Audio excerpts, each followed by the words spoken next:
Periva Sharanam, Glimpses from Sri Periyava's Life History, Volume 1, Chapter 8, Support to Classical Music. None can match Periyava in enjoying the shastric aspects of classical music. When our leading musicians performed at the Mutt, Periyava focused his attention on the meaning of lyrics, raga, tune, and talam, rhythm of the musical presentation. Later, he aroused the interest of artists with relevant questions and doubts. As Periyava was well trained in Telugu language, he used to explain to the visiting artists meanings of various Telugu compositions by Sri Tyagaraja Swamigal and others, stressing that one should sing only after knowing the meaning. Periyava would often urge the Vidwans, artists, to learn at least 3 languages, Tamil, Telugu and Sanskrit, so that they can understand the meanings of many musical compositions. He used to point out to them that in olden times, Vidwans had learnt many languages. Observing that the classical compositions of Sri Shyama Shastri and Sri Muthuswami Dikshidhar were not being practiced much by the Vidwans, he used to advise the artists to learn and practice these compositions. In those days, the musical Vidwans, artists and Bhagavatars, devotees, engaged in Katha Kalakshepam, an Indian style of telling religious stories, considered it a great honor to perform before Periyava and receive his blessings. Many artists used to visit Kumbakonam not only for Periyava's darshan, but also to display their artistic skills before him and discuss matters related to music. Such artists are so numerous that to cover all their names and meetings with Periyava is beyond the scope of this e-book. Therefore, we provide a brief description relating to some of the prominent artists. Umayalpuram Swaminatha Iyer was a stalwart among musicians. He was an important disciple of Maha Vaidyanatha Iyer and a descendant of Sri Tyagaraja Swami's direct disciple. He was also a guru to many students. He came almost every day to have a darshan of Periyava. At the time, Periyava will discuss with him many things related to the art of music. Periyava honored Swaminatha Iyer with the title of Nadanubhava Sarajna. Mayavaram Vaidyanatha Iyer, a veena player, used to come often with his sons Sabesha Iyer and Krishnamurti to see Periyava. Sabesha Iyer was a unique player on the veena, a string instrument. Much to the delight of listeners, he effectively integrated the veena's musical tone with his gentle background singing. After he started playing the veena, his father, Vaidyanatha Iyer, stopped giving performances. One day, Sabesha Iyer was giving a splendid performance on the veena before Periyava.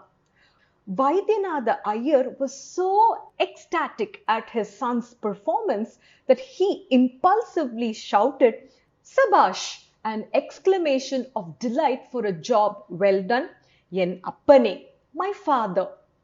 With a smile on his face, Periyava looked at Vaidyanatha Iyer and told him, "In the midst of this assembly, you should not openly praise your son's performance. Only when others praise him, your son will feel proud. You must appreciate him within your mind." Vaidyanatha Iyer accepted Periyava's advice and offered salutations to him. Other prominent artists who used to perform before Periyava and receive encouragement and gifts included the following: Nagaraja Rao on flute, accompanied by Semmangudi Narayanaswamy Iyer on violin, Sakotte Rangu Iyengar on mridangam, a percussion instrument, Umayalpuram Sundaram Iyer on ghattam, an earthen pot instrument. Tiruppadanam Panjapakesa Shastrigal, who lived in Kumbakonam itself, used to frequently conduct Kathakalakshepam at the mutt. Thousands of people heard him with delight. He was unmatched for his musical and oratory skills, most suited to the taste of his fans. He was supported by an accomplished team of accompanying artists. Assisted by several Vidwans, Shastrigal had compiled the life history of Adi Shankara in the form of prose and musical compositions. He requested Maha Periyava to listen to this life history. Following Maha Periyava's acceptance of his request, Shastrigal divided the story in 7 parts and presented at the mutt a 7-day Kathakalakshepam on Shankara Vijayam. Thousands of people heard the story that was never presented before by anyone. Maha Periyava sat through the program every day and listened to the story fully. On the concluding day, Maha Periyava congratulated Shastrigal and honored him with gifts. Besides Shastrigal, many other talented Bhagavatars from various towns and villages of Tamil Nadu had performed Kathakalakshepams in the presence of Maha Periyava. Maha Periyava never differentiated music based on language. He enjoyed devotional music in any language.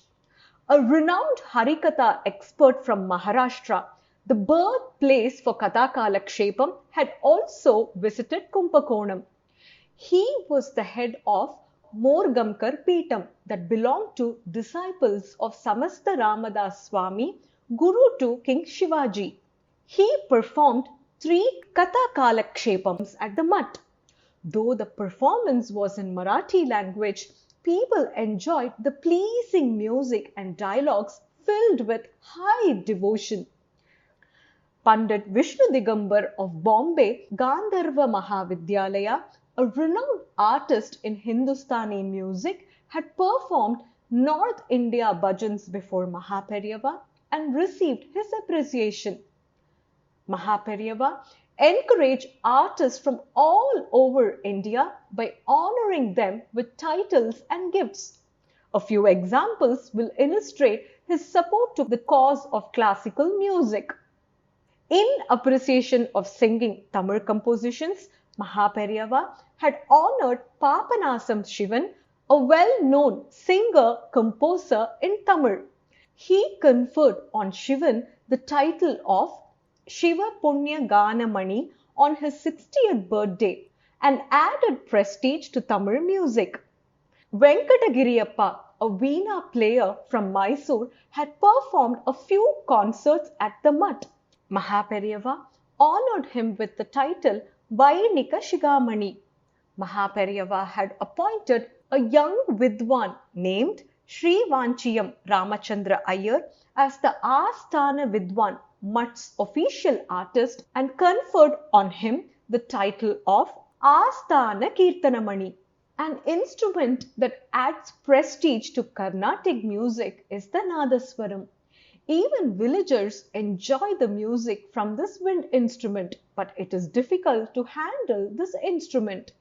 This instrument in its smaller is called Timiri and Pari in large size.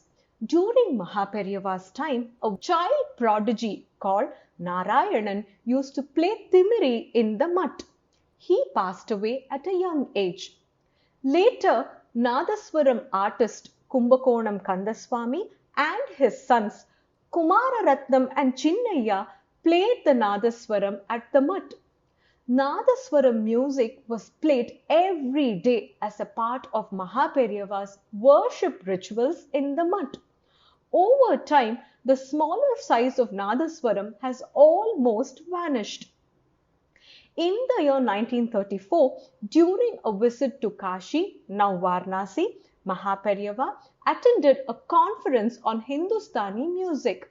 Mutt's Nadaswaram artists were also invited to this conference. With permission from Maha Periyava, the artists played at this conference some of the rare Hindustani ragas using the Timiri Nadaswaram. The Hindustani artists were held in awe at their performance. Maha Periyava provided great encouragement to all Nadaswara Vidwans who later became very popular among the people. It is noteworthy that Maha Periyava formally supported for over 40 years 6 families of Nadaswaram groups that travelled with Maha Periyava all over. Periyava Sharanam.